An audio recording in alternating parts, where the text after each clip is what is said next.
investment management, but many sources commented that it was not sufficiently taught in most finance programs. FactSet's Dr. Grainer remarked, "There is not nearly enough education in risk management for those who want to enter asset management as a profession. It is a big subject, a broad set of concepts and methods, and it is in few curricula." Basically, it is in very few, curriculums out there.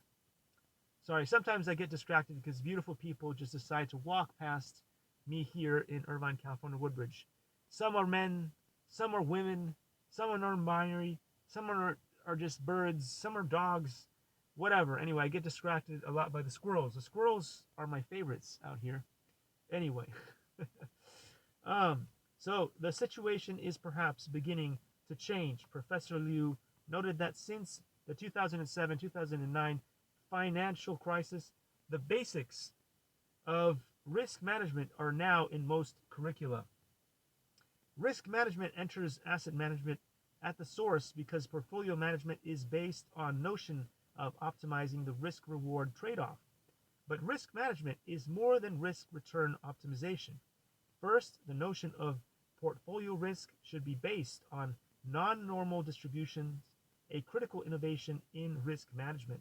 In fact, replacing normal distributions with fat-tailed distributions is only now becoming a key tenet of modern risk management, despite the fact that it was proposed more than 50 years ago by Benoit Mandelbrot, 1963. Yo, what's up, Savage? 25, 27, Daddy, and 30 out. Thank you for showing up. Much love to you all.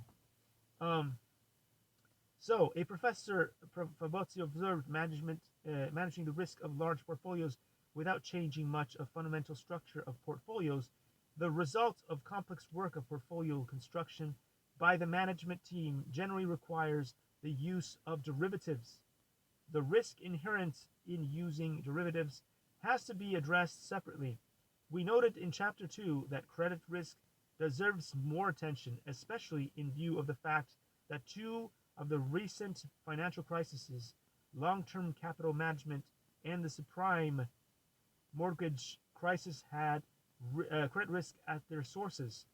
Another important source of risk that deserves more attention in curricula comes from accounting.